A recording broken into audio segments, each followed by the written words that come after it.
boa tarde, boa noite, boa madrugada, bom dia, não importa o que você está falando comigo. Aqui é o professor Kleber Caverna e o tema de hoje é a esfericidade da Terra. A Terra não é uma esfera perfeita, mas ela é mais redonda, ela não é plana, né? Na verdade, ela é isso aqui, ó, achatada nos polos e abaulada no Equador. Por causa do movimento, ó, de rotação da Terra, ela tem essa forma. Mas assim, a gente descobriu isso há mais de 2.200 anos atrás, né? Hoje tem gente que fala, a Terra é plana. Tudo bem, a gente escuta tal, nem vai falar nada para não arranjar confusão, mas, poxa, em 2.200 e tanto, Eratóstenes já conseguiu calcular a esfericidade da Terra, que a Terra era redonda, que a Terra tinha uma característica de circunferência, vamos dizer assim, né? Assim, Eratóstenes, ele era um filósofo, ele era um matemático, ele era um astrônomo, e ele era um cara muito esperto, né? Ele viveu entre 276 a.C. e 194 a.C. para sua morte, mais ou menos isso aí, tá? Ele era grego, um filósofo, né, grego. Ele acabou sendo um dos responsáveis pela Biblioteca de Alexandria, no Egito, né?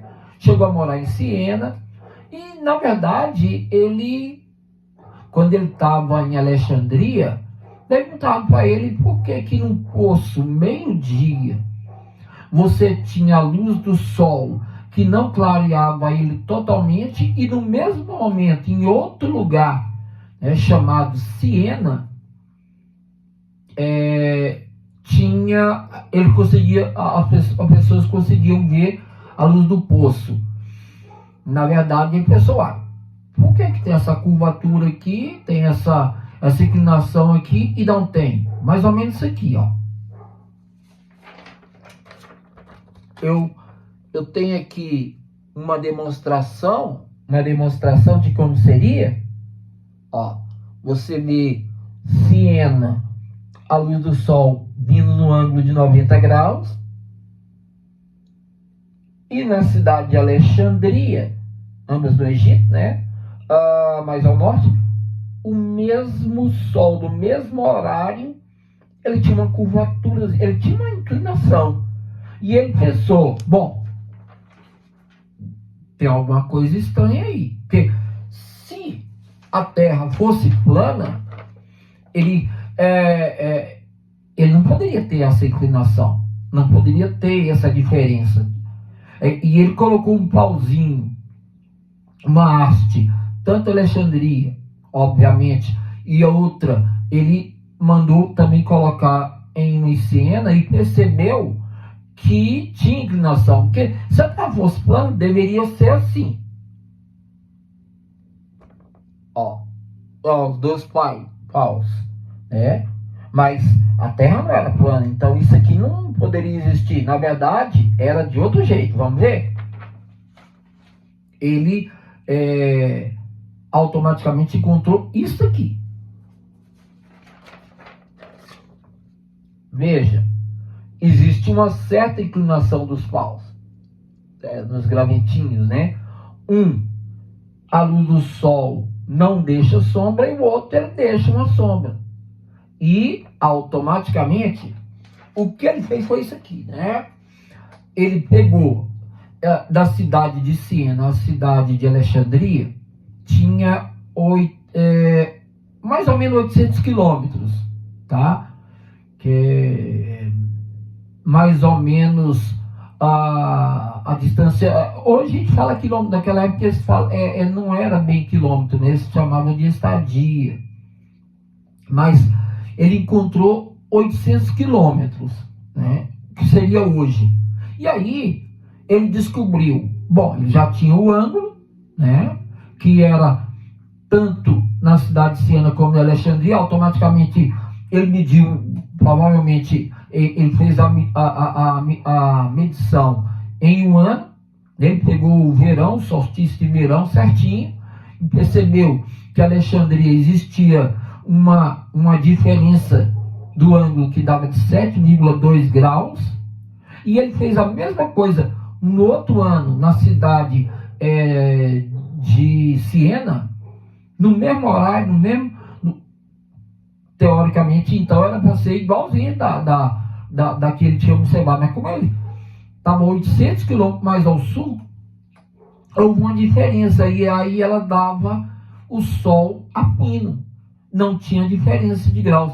Então ele deduziu, olha só, o que ele fez foi isso aqui, ó. Alexandria, com 800 quilômetros de Siena, uma tinha inclinação e a outra não. Você vê que em Alexandria, mais ao norte, você tem uma inclinação de 7,2 graus, em Siena não tinha. Ele usou o óbvio, dedução. Olha só o que ele fez, olha aqui. Eu tenho uma amostragem. Aqui está ele, obviamente, ele deve ter pensado. Ali estava cabeludo, aí ele ficou careca, né? É brincadeira, né? Mas é a representação de Eratóstenes. Ele deve ter pensado, alguma coisa eu posso fazer. E o que ele fez foi regra de 3, que hoje qualquer uma criança que estude regra de 3 sabe, né? Ele fez isso aqui, ó. 7,2 graus é igual a 800 quilômetros. Então, 360 graus é igual a x. Você faz isso aí cruzado, a regra de 3, né? Fica x vezes ou 7,2 ou 7,2 vezes x é igual a 360 vezes 800, né, quilômetros. X, isolo o x, é igual a 360 vezes 800 e quem está multiplicando passa dividindo por 7,2. Batata, ele encontra a continha de 40 mil. 40 mil. Só que hoje nós temos a circunferência da Terra calculada mais ou menos em 40.075 quilômetros. Veja, hoje, com toda a tecnologia, os caras chegaram praticamente ao mesmo número de Eratóstenes. Né? Ele usou o bom senso e identificou a circunferência da Terra. E hoje ainda tem gente que fala que a Terra é plana. Complicado, né? Mas está aí a explicação de como que ele descobriu há 2.200 e lá vai pedrada anos atrás a circunferência da Terra. Valeu, eu sou Kleber Caverna e até a próxima curiosidade. Tchau, tchau.